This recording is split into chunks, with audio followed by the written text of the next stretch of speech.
ओम नमः शिवाय। शिव जी सदा सहाय। ओम नमः शिवाय। गुरु जी सदा सहाय। रुद्र संहिता के पार्वती खंड का 37वां और 38वां अध्याय। हिमवान का भगवान शिव के पास लगन पत्रिका का भेजना। विवाह के लिए आवश्यक सामान जुटाना, मंगलचार का आरंभ करना, उनका निमंत्रण पाकर पर्वतों और नदियों का दिव्य रूप में आना, पुरी की सजावट तथा विश्वकर्मा द्वारा दिव्य मंडप एवं देवताओं के निवास के लिए दिव्य लोकों का निर्माण करवाना। नारद जी ने पूछा, तात महाप्राज्ञ प्रभु, आप कृपया पूर्वक ये बताइए कि सप्तऋषियों के चले जाने पर हिमाचल ने क्या किया। ब्रह्मा जी ने कहा, मुनीश्वर, अरुंधति सहित उन सप्तऋषियों के चले जाने पर हिमवान ने जो कार्य किया वह तुम्हें बताता हूँ। सप्तऋषियों के जाने के बाद अपने मेरु आदि भाई बंधुओं को आमंत्रित करके पुत्र और पत्नी सहित महामनस्वी गिरिराज हिमवान बड़े हर्ष का अनुभव करने लगे। तदनंतर ऋषियों की आज्ञा के अनुसार हिमवान ने अपने पुरोहित गर्ग जी से बड़ी प्रसन्नता के साथ लग्न पत्रिका लिखवाई। उस पत्रिका को उन्होंने भगवान शिव के पास भेजा। पर्वतराज के बहुत से आत्मीय जन प्रसन्न मन से नाना प्रकार की सामग्रियां लेकर वहां गए। कैलाश पर भगवान शिव के समीप पहुंचकर उन लोगों ने शिव को तिलक लगाया और वह लगन पत्र उनके हाथ में दिया। वहां भगवान शिव ने उन सबका यथा योग्य विशेष सत्कार किया। फिर वे सब लोग प्रसन्नचित हो शैलराज के पास लौट गए। महेश्वर के द्वारा विशेष सम्मानित होकर बड़े हर्ष के साथ लौट रहे उन लोगों को देखकर हिमवान के हृदय में अत्यंत हर्ष हुआ। तत्पश्चात आनंदित हो कैलाश राज ने नाना देश में रहने वाले अपने बंधुओं को लिखित निमंत्रण भेजा, जो उन सबको सुख देने वाला था। इसके बाद वे सब बड़े आदर और उत्साह के साथ उत्तम अन्न एवं नाना प्रकार की विवाहोचित सामग्रियों का संग्रह करने लगे। उन्होंने चावल, गुड़, शक्कर, आटा, दूध, दही, घी, मिठाई, नमकीन पदार्थ, मक्खन, पकवान, महान स्वादिष्ट रस और नाना प्रकार के व्यंजन इतने अधिक एकत्रित किए कि सूखे पदार्थों के पहाड़ खड़े हो गए और द्रव्य पदार्थों की बावड़ियां बन गईं। शिव के पार्षदों और देवताओं के लिए हितकर नाना प्रकार की वस्तुएं, भांति भांति के बहुमूल्य वस्त्र, आग में तपाकर शुद्ध किए हुए स्वर्ण, रजत और विभिन्न प्रकार के मणि रत्न, इनका तथा अन्य उपयोगी द्रव्यों का विधि पूर्वक संग्रह करके गिरिराज ने मंगलकारी दिन में मांगलिक कृत्य करना आरंभ किया। पर्वतराज के घर की स्त्रियों ने पार्वती का संस्कार करवाया। भांति भांति के आभूषणों से विभूषित हुई राजभवन की उन सुंदरी स्त्रियों ने सानंद मंगल कार्य संपादन किया। नगर के ब्राह्मण की स्त्रियों ने स्वयं बड़े हर्ष के साथ लोकाचार का अनुष्ठान किया। उसमें मंगल पूर्वक भांति भांति के उत्सव मनाए गए। हर्ष से भरे हृदय से उत्तम मंगलाचार का संपादन करके हिमालय भी सर्वोत्तम भावेन बड़े प्रसन्न हुए और अपने निमंत्रित बंधुजनों के आगमन की उत्सुकता पूर्वक प्रतीक्षा करने लगे। इसी बीच में उनके निमंत्रित बंधु बांधव आने लगे। देवताओं के निवास भूत गिरिराज सुमेरु दिव्य रूप धारण करके नाना प्रकार के मणियों तथा महान रत्नों को यत्न पूर्वक साथ ले अपने स्त्री पुत्रों के साथ हिमालय के घर आए। मंदराचल, अस्ताचल, उद्याचल, मलय, दर्दुर, निषिद्ध, गंधमादन, करवीर, महेंद्र, पारयात्र, क्रौंच, पुरुषोत्तम, शैल, नील, त्रिकूट, चित्रकूट, वैकट, श्रीशैल, गोकामुख, नारद, विंध्य, कालंजर, कैलाश तथा अन्य पर्वत दिव्य रूप धारण करके अपने त्रिपुत्रों के साथ बहुत सी भेंट सामग्री ले वहां उपस्थित हुए। दूसरे द्वीपों में तथा यहाँ भी जो जो पर्वत हैं वे सब हिमालय के घर पधारे। शिवा और शिव का विवाह है ये जानकर सबने बड़े प्रसन्नता के साथ वहां पदार्पण किया। शोणभद्र आदि नद और संपूर्ण नदियां दिव्य नर नारियों के रूप धारण कर नाना प्रकार के अलंकारों से अलंकृत हो शिव पार्वती का विवाह देखने के लिए आए। गोदावरी, यमुना, सरस्वती, वेणी, गंगा, नर्मदा तथा अन्य श्रेष्ठ सरिताएं भी बड़ी प्रसन्नता के साथ हिमवान के यहाँ आईं। उन सब के आने से हिमालय की दिव्यपुरी सब ओर से भर गई।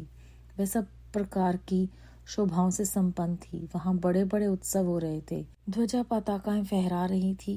बंधनवारों से उसकी शोभा होती थी। चारों ओर चंदोवे तने होने से वहां सूर्य का दर्शन नहीं होता था। भांति भांति की नीली पीली आदि प्रभा उस पुरी की शोभा बढ़ाती थी। हिमालय ने भी बड़ी प्रसन्नता के साथ अपने यहाँ पधारे हुए सभी स्त्री पुरुषों का यथायोग आदर सत्कार किया और सबको अलग अलग सुंदर स्थानों में ठहराया। अनेकानेक उपयुक्त सामग्री देकर सबको पूर्ण संतुष्ट किया। मुनि श्रेष्ठ तदनंतर शैलराज इम्बान ने प्रसन्न हो महान उत्सव से परिपूर्ण अपने नगर को विचित्र रीति से सजाना आरंभ किया। सड़कों को झाड़ बुहार कर उन पर छिड़काव कराया, उन्हें बहुमूल्य साधनों से सुसज्जित एवं सुशोभित किया। प्रत्येक घर के दरवाजे पर केले आदि मांगलिक वृक्ष लगवाए और उन्हें मांगलिक द्रव्यों से संयुक्त किया। आंगन को केले के खंभों से सजाया, रेशम की डोरों में आम के पल्लव बांधकर बंधनवारें बनवाई और उन्हें उन खंभों के चारों ओर लगवा दिया। मालती के फूलों की मालाएं उस आंगन के सब ओर लटका दी गईं। सुंदर तोरणों से उस वह आंगन का भाग अत्यंत प्रकाशमान जान पड़ता था। चारों दिशाओं में मंगल सूचक शुभ द्रव्य रखे गए जो उस प्रांगण की शोभा बढ़ा रहे थे। इसी प्रकार अत्यंत प्रसन्नता से भरे हुए गिरिराज इम्बान ने महान प्रभावशाली गर्ग मुनि को आगे करके अपनी पुत्री के लिए प्रस्तुत करने योग्य सारा उत्तम मंगल कार्य संपन्न किया। उन्होंने विश्वकर्मा को बुलाकर आदर पूर्वक एक मंडप बनवाया जिसका विस्तार बहुत अधिक था। वेदी आदि के कारण वह मंडप बहुत मनोहर जान पड़ता था। देवऋषि वह मंडप कई योजन विस्तृत था, अनेक शुभ लक्षणों से युक्त तथा नाना प्रकार के आश्चर्यों से परिपूर्ण था। वहाँ स्थावर और जंगम सभी वस्तुएं कृत्रिम बनी थी, परंतु असली वस्तुओं के समान प्रतीत होती थी। उनसे उस मंडप की मनोहरता बढ़ गई। वहां सब और ऐसी अद्भुत वस्तुएं थी जो उस मंडप का सर्वस्व जान पड़ती थी। नाना प्रकार की निराली वस्तुओं का चमत्कार वहां छा रहा था। वहां की स्थावर वस्तुओं से जंगम और जंगम वस्तुओं से स्थावर पराजित हो रहे थे, अर्थात वे एक दूसरे से बढ़कर शोभाशाली और चमत्कार पूर्ण दिखाई देते थे। उस मंडप की स्थल भूमि जल से पराजित हो रही थी, अर्थात चतुर से चतुर मनुष्य भी ये नहीं जान पाते थे कि इसमें कहाँ जल है और कहाँ स्थल। कहीं कृत्रिम सिंह बने थे और कहीं सारसों की पंक्तियां, कहीं बनावटी मोर थे जो अपनी सुंदरता से मन को मोह लेते थे, कहीं कृत्रिम स्त्रियां थी जो पुरुषों के साथ नृत्य करती हुई दिखाई जाती थी। वह कृत्रिम होने पर भी सब लोगों की ओर देखती और उनके मन को मोह डालती थी। उसी विधि से मनोहर द्वारपाल बने थे जो स्थावर होने पर भी जंगमों के समान जान पड़ते थे। वे अपने हाथों से धनुष उठाकर उन्हें खींचते देखे जाते थे। द्वार पर कृत्रिम महालक्ष्मी खड़ी थी जिनकी रचना अद्भुत थी। वे समस्त शुभ लक्षणों से संयुक्त दिखाई देती थी। उन्हें देखकर ऐसा जान पड़ता था मानो क्षीर सागर से साक्षात लक्ष्मी ही आ गई हो। उस मंडप में स्थान स्थान पर सजे सजाए कृत्रिम हाथी खड़े किए गए थे जो असली हाथियों के समान ही प्रतीत होते थे। घोड़सवारों सहित घोड़े और हाथी सवारों सहित हाथी बनाए गए थे। जहां तहां रथों सहित रथ बनाए गए थे जो कृत्रिम अश्वों से ही खींचे जाते थे। उन्हें देखकर लोगों को बड़ा आश्चर्य होता था। इसके सिवा दूसरे दूसरे कृत्रिम वाहन भी वहां खड़े थे। पैदल सिपाहियों की कृत्रिम सेना भी वहां मौजूद थी। मुनि प्रसन्नचित वाले विश्वकर्मा ने देवताओं और मुनियों को भी मोह आश्चर्य में डालने के लिए वहां ऐसी अद्भुत रचनाएं की थी। मंडप के सामने सबसे बड़े फाटक पर कृत्रिम नंदी खड़ा था जो शुद्ध स्फटिक मणि के समान उज्जवल कांति से सुशोभित होता था। भगवान शिव के वाहन नंदी की जैसी आकृति है ठीक वैसा ही वह भी था। वह कृत्रिम नंदी के ऊपर रतन विभूषित महादिव्य पुष्पक शोभा देता था जो पल्लवों तथा श्वेत चामरों से सजाया गया था। उसके वाम पार्श्व में दो कृत्रिम हाथी खड़े थे जिनका रंग विशुद्ध केसर के समान था। वे 4 दांत वाले बनाए गए थे और 60 वर्ष के पाठों के समान दिखते थे। वे परस्पर स्नेह करते से प्रतीत होते थे। उनमें बड़ी चमक थी। इसी प्रकार सूर्य के समान अत्यंत प्रकाशमान 2 दिव्य अश्व भी विश्वकर्मा ने बनाए थे जो चंवर से अलंकृत और दिव्य आभूषणों से विपूजित थे। श्रेष्ठ रतन में आभूषणों से संपन्न कवचधारी लोकपाल तथा संपूर्ण देवता भी वहां विश्वकर्मा द्वारा रचे गए थे जो ठीक उन्हीं लोकपालों और देवताओं से मिलते जुलते थे। इसी तरह भृगु आदि समस्त तपोधन ऋषि अन्य देवता और सिद्ध भी उनके द्वारा वहां निर्मित हुए थे। गरुड़ आदि समस्त पार्षदों से युक्त भगवान विष्णु का कृत्रिम विग्रह भी विश्वकर्मा ने बनाया था जिसका स्वरूप साक्षात श्री हरि के समान ही आश्चर्यजनक था। नारद उसी प्रकार पुत्रों वेदों और सिद्धों से घिरे हुए मुझ ब्रह्मा की भी प्रतिमा वहां बनाई गई थी जो मेरे सामने ही वैदिक सूतकों का पाठ कर रही थी। ऐरावत हाथी पर चढ़े हुए देवराज इंद्र भी वहां दल बल के साथ खड़े थे। वह भी कृत्रिम ही बनाए गए थे और परिपूर्ण चंद्रमा के समान प्रकाशित होते थे। देवऋषि बहुत कहने से क्या लाभ। हिमाचल से प्रेरित हुए विश्वकर्मा ने वहां शीघ्र ही संपूर्ण देव समाज के कृत्रिम विग्रहों का निर्माण कर डाला। इस प्रकार उन्होंने दिव्य मंडप की रचना की थी। वह मंडप अनेक आश्चर्यों से युक्त, महान तथा देवताओं को भी मोह लेने वाला था। तदनंतर गिरिराज हिमवान की आज्ञा से परम बुद्धिमान विश्वकर्मा ने देवता आदि के निवास के लिए उनके कृत्रिम लोगों का भी यत्न पूर्वक निर्माण किया। उन्हीं लोकों में उन्होंने उन देवताओं के लिए अत्यंत तेजस्वी, परम अद्भुत और सुखदायक बड़े बड़े दिव्य मंचों, सिंहासनों की भी रचना की। इसी तरह उन्होंने मुझ स्वयंभू ब्रह्मा के निवास के लिए क्षण भर में अद्भुत सत्यलोक की रचना कर डाली, जो उत्तम दीप्ति से उद्दीपित हो रहा था। साथ ही भगवान विष्णु के लिए भी क्षण भर में दूसरे दिव्य वैकुंठ धाम का निर्माण कर दिया, जो परम उज्ज्वल तथा नाना प्रकार के आश्चर्यों से परिपूर्ण था। इसी तरह विश्वकर्मा ने देवराज इंद्र के लिए भी दिव्य, अद्भुत, उत्तम एवं समस्त ऐश्वर्यों से संपन्न ग्रह की रचना की। अन्य लोकपालों के लिए भी उन्होंने प्रसन्नता पूर्वक बड़े सुंदर, दिव्य, अद्भुत एवं बड़े बड़े भवन बनाए। फिर क्रमशः समस्त देवताओं के लिए भी उन्होंने क्रमशः विचित्र ग्रहों का निर्माण किया। परम बुद्धिमान विश्वकर्मा को भगवान शंकर का महान वर प्राप्त था, इसीलिए उन्होंने शिव के संतोष के लिए क्षण भर में इन सब वस्तुओं की रचना कर डाली। तदनंतर उसी प्रकार भगवान शिव के लिए भी उन्होंने एक शोभाशाली ग्रह का निर्माण किया, जो शिव के चिन्ह से युक्त तथा शिवलोकवर्ती दिव्य भवन के समान ही अनुपम था। श्रेष्ठ देवताओं ने उसकी भूरी भूरी प्रशंसा की थी।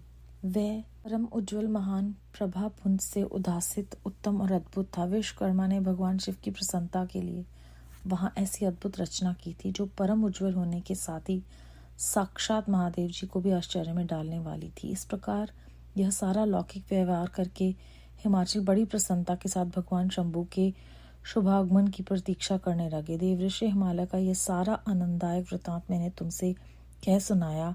अब और क्या सुनना चाहते हो? अध्याय 37 और 38 समाप्त। इस अध्याय में हमने प्रारंभ में जाना कि लगन पत्रिका जब बनवाई गई और कैलाश पर भगवान शिव जी को जब वो दी गई, तो उन्होंने सबका यथा योग्य विशेष सत्कार किया। स्वयं परमात्मा हमें सत्कार करना और सबको आनंद देने का ही स्रोत बनने की प्रेरणा देते हैं। जब ये सब कुछ हुआ तो शैलराज बहुत खुश हुए। फिर उन्होंने अपने बंधुओं को जब निमंत्रण भेजा तो सबने मिलकर चीजें इकट्ठी की। फिर से हमें वो एक साथ मिलकर सबके हित में कैसे कार्य करना है, इसकी प्रेरणा दे रहे हैं इस अध्याय में। उसके बाद विश्वकर्मा जी ने एक बहुत सुंदर नगर की रचना की, जो इतनी सुंदर थी कि स्थावर चीजें थी और जो जंगम चीजें थी वो एक दूसरे से ज्यादा सुंदर लग रही थी। इसके अलावा उन्होंने इतनी सुंदर रचना की थी कि बुद्धिमान से बुद्धिमान पुरुष भी ये नहीं समझ सकते थे कि कहाँ जल है और कहाँ स्थल है। उन्होंने वहां पर हर एक चीज को इतनी विस्तार से बनाया था कि मानो वो सजीव ही जान पड़ती थी। आज के आधुनिक युग में हम विभिन्न शहरों में देखते हैं कि जो महान या प्रसिद्ध लोग हैं अपने अपने क्षेत्र में, उनके पुतले बनाए जाते हैं और वो सजीव जान पड़ते हैं। तो हमें ये श्रेय जो है वो विश्वकर्मा जी को देना चाहिए, जिन्होंने इस शिव पुराण के इस अध्याय में हमें बताया है कि वो सबकी प्रेरणा का स्तोत्र हैं और उन्होंने ये सब कुछ क्षण भर में कर दिया, क्योंकि परमात्मा महादेव जी की कृपा उन पर थी। और अंत में यहाँ पर इस अध्याय में हमें ये बताया जाता है कि हिमाचल ने प्रसन्नता के साथ उनके शुभागमन के लिए ये लौकिक व्यवहार किया। इस अध्याय में हमें ये भी समझ में आता है कि अगर घर में कोई कार्यक्रम है तो हमें अपनी क्षमता के अनुसार सब तरह की तैयारियां करनी है।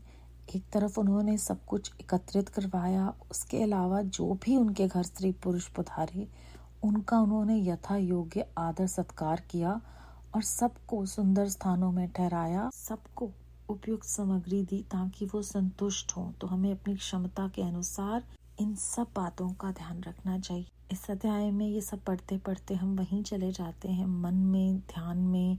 जब वो कहते हैं कि वहाँ सूर्य नहीं दिखता था, किरणें हैं, तो हम सब अपने काल्पनिक क्षमता से वहाँ पहुँच जाते हैं। इतना सुंदर विस्तृत रूप से व्यास जी ने यह अध्याय लिखा है, परमात्मा ने उनसे लिखवाया है, या यूँ कहिए बेअंत शुक्राना है गुरु जी महाराज का। ओम नमः शिवाय। शिव जी सदा सहाय। ओम नमः शिवाय। गुरु जी सदा सहाय।